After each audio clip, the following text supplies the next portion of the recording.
ನಮಸ್ತೆ ಸ್ನೇಹಿತರೆ. ಶ್ರೀ ದುರ್ಗಾ ನಕ್ಷತ್ರ ಮಾಲಿಕಾ ಸ್ತುತಿ.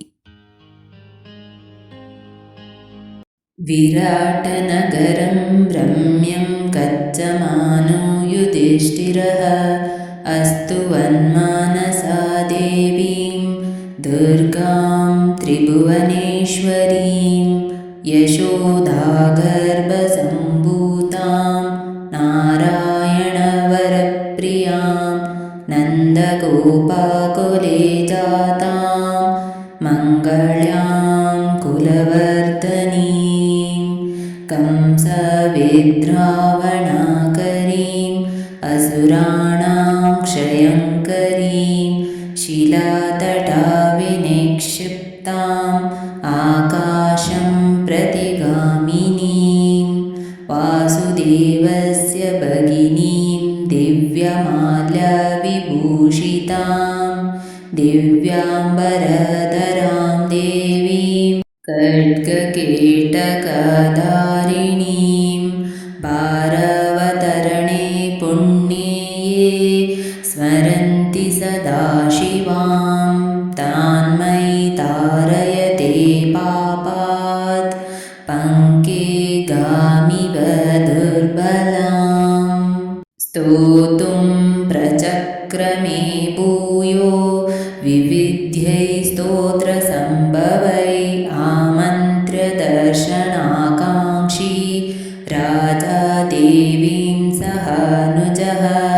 नमोऽस्तु वरदे कृष्णे कुमारि ब्रह्मचारिणि बालार्कसदृशाकारे पूर्णचन्द्रनिभानने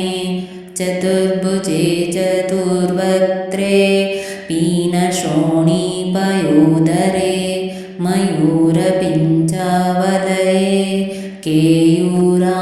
केयूराङ्गदाधारिणी वासिदेवी यदा पद्मा नारायणपरिग्रहः स्वरूपं ब्रह्मचर्यं च विशदं तव केचरी कृष्णच्च विषमा कृष्णा सङ्कर्षणा समानना बिभ्रति विपुलौ बाहु शक्रध्वजा समुच्छ्रयो पात्री च पङ्कजी कण्ठी स्त्रीविशुद्धा च या भुवि पाशं धनुर्महाचक्रं विविधान्यायुधानि च कुण्डलाभ्यां सुपूर्णाभ्यां कर्णाभ्यां च विभूषिता चन्द्रवेस्पार्दिना देवी मुखेन त्वं विराजसे मुकुटेन विचित्रेण केशबन्धेन शोभिना भुजङ्गाभोगवासेन श्रोणीसूत्रेण राजता भ्राजसे चावबद्धेन भोगेनेवेः मन्दरः ध्वजेन शिखिपिञ्चानाम् उच्छ्रितेन विराजसे कौमारं व्रतमास्ताय त्रिदिवं पावितं त्वया तेन त्वं स्तूयसे देवी त्रिशद्धै पूज्यसेऽपि च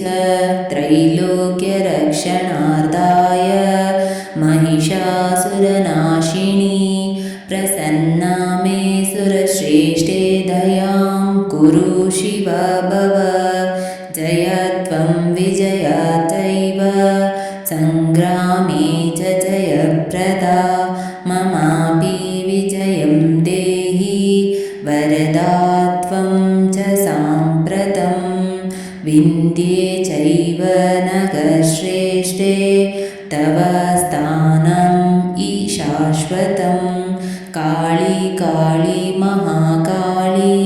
सीदु मांसपशुप्रिये कृतानुयात्राभूतैस्त्वं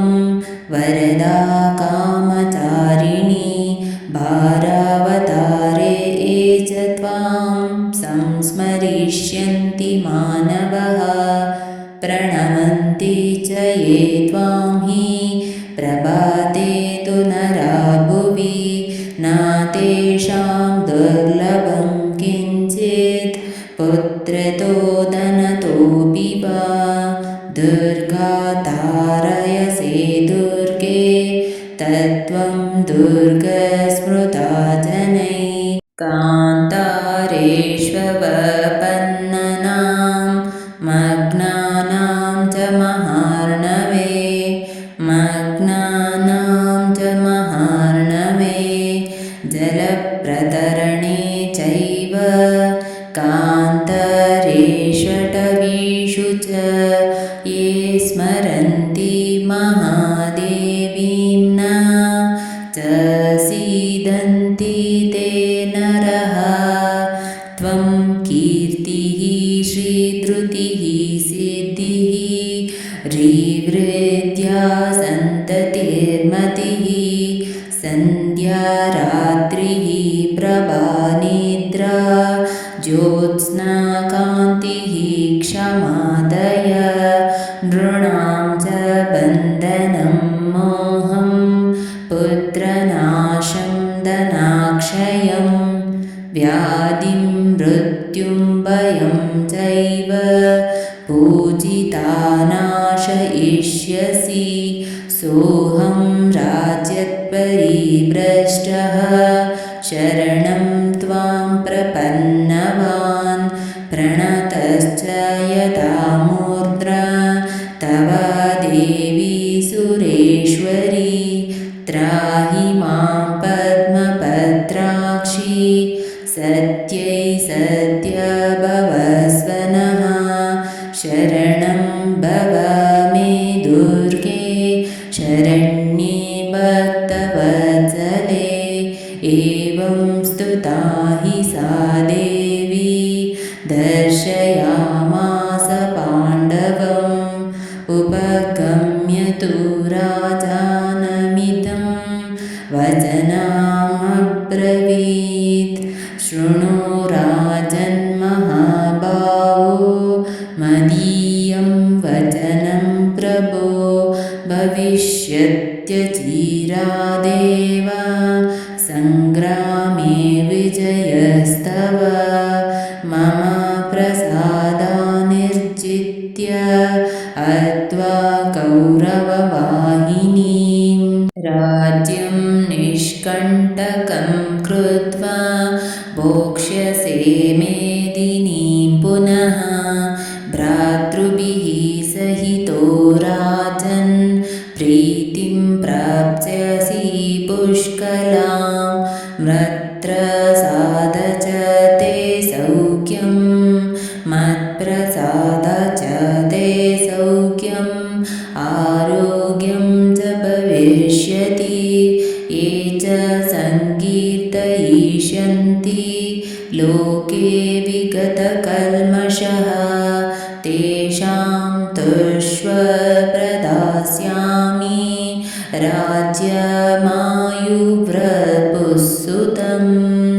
प्रवासे नगरे चापि सङ्ग्रामे शत्रुसङ्कटे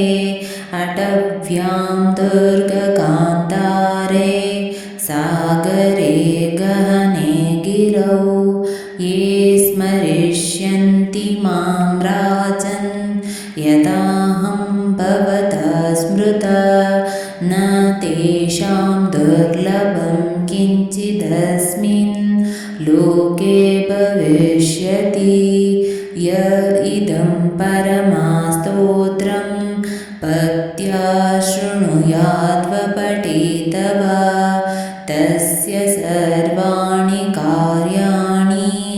सिद्धिं यास्यन्ति पाण्डवः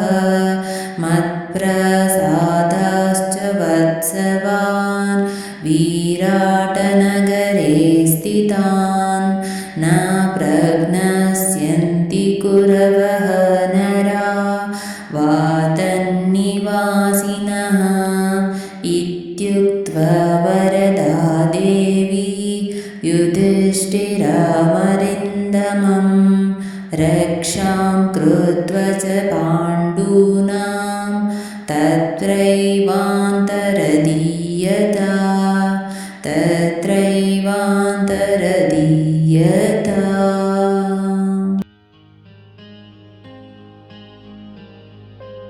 ಸ್ನೇಹಿತರೆ, ಈ ವಿಡಿಯೋ ಇಷ್ಟವಾದಲ್ಲಿ ಲೈಕ್, ಶೇರ್ ಆ್ಯಂಡ್ ಕಾಮೆಂಟ್ ಮಾಡಿ. ಮುಂದಿನ ವಿಡಿಯೋಸ್ಗಳಿಗಾಗಿ ಚಾನಲನ್ನು ಸಬ್ಸ್ಕ್ರೈಬ್ ಮಾಡಿ. ಧನ್ಯವಾದಗಳು.